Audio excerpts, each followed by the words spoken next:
Dr. Brett Crow, Dr. Messer, Dr. Willinger, Mr. Worley, Dr. Kinder, Dr. Belt, Pastor Woods, faculty, parents, distinguished guests, and class of 2014. Thank you and welcome. So most of you are probably wondering, who is this guy and how is he our valedictorian? Well, let me tell you. My name is Fernandez. I'm a baseball player, and I transferred to Trinity for my senior year to be coached by a great baseball staff in an amazing environment. I took honors and advanced placement courses my first 3 years at Atlantic Coast High School, and I was in the early admissions program through FSCJ this past year.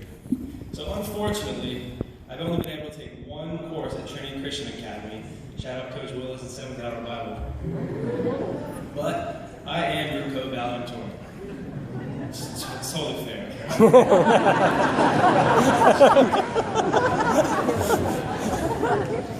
Know that I've not been here for long, and to be honest, when Mrs. Denton called and told me that I was tied for valedictorian and I was supposed to give a speech, I panicked.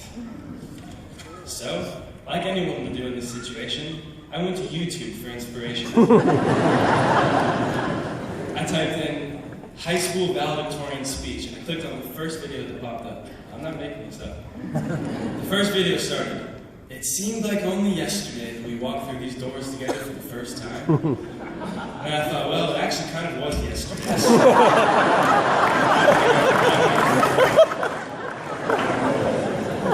So I went to another video. Clicked on the second video I saw. And it started. Oh, what a great 4 years it's been together. That doesn't apply to me either. And then the third one began with a Star Wars impersonation or something totally bizarre. And that definitely did not inspire me because I am not an intergalactic enthusiast. I play baseball. And honestly, I think that when I first transferred here, administration might have thought my GPA was a typo. And so I came to the conclusion that YouTube is not going to help me here. And I naturally turned to plan B. Google. How to write this sponsored speech for a class of 118 people who have no idea who you are. And as you can imagine, nothing. So this is going to be rough. Now, after exhausting the 2 resources that have gotten me through high school, finally,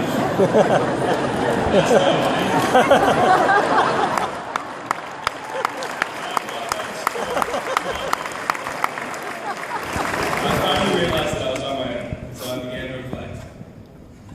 It seems paradoxical, I googled that word. It seems paradoxical to say that the best decision I could have ever made was to leave behind my friends, my twin sister, she's out there somewhere, and the school that raised me for a brand new school in a brand new environment. And to those of you who have never been to a public school, believe me when I tell you these 2 schools are very, very different. Trinity has welcomed me with open arms. Being here has taught me that when you make sacrifices for the things that you are passionate about, you will reap the benefits. My past year is a prime example of this. For the past 10 months, I've driven 26 miles each way from my house to Trinity and back. It's about 10,400 miles by loose count. But because of this sacrifice, I've been exposed to the school environment and coaches needed to prepare me and allow me to achieve my goal to play baseball at the highest collegiate level next year at Jacksonville University.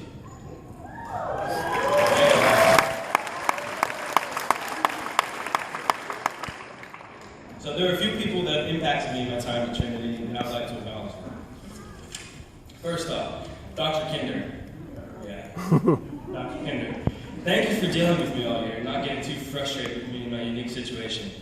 You truly are a phenomenal leader that any student could look up to, and I'm sorry if I was a huge headache all year. Mrs. Denton, thank you for guiding me in the right direction all year and ultimately kickstarting mine and the rest of our graduating class's futures. To the S building, Ms. Doré and Ms. Rockefeller, thank you for calling into the last 2 minutes of my 7th hour class every couple of weeks saying, Coach Willis, we need Evan Fernandez in the S building office, please. Thank you for always keeping me updated on my absence record.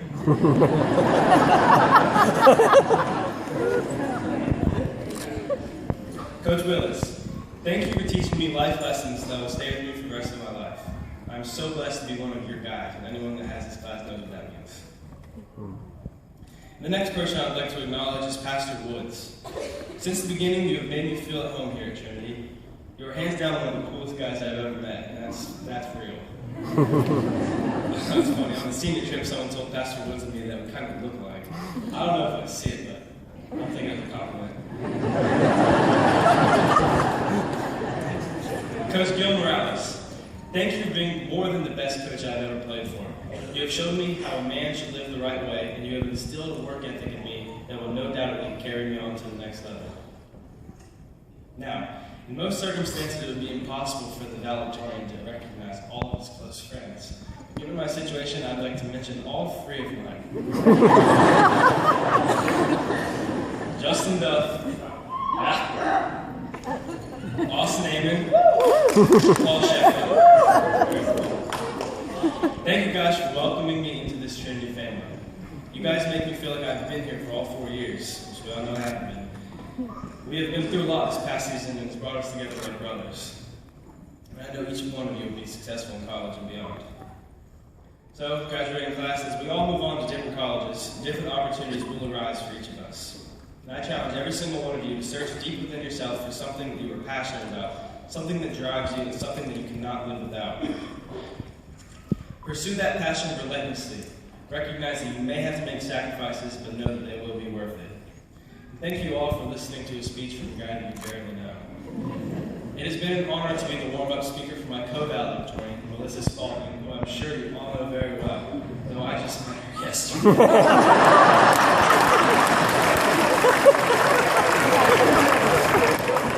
Wish everyone in the graduating class of 2014 the best of luck. Thank you.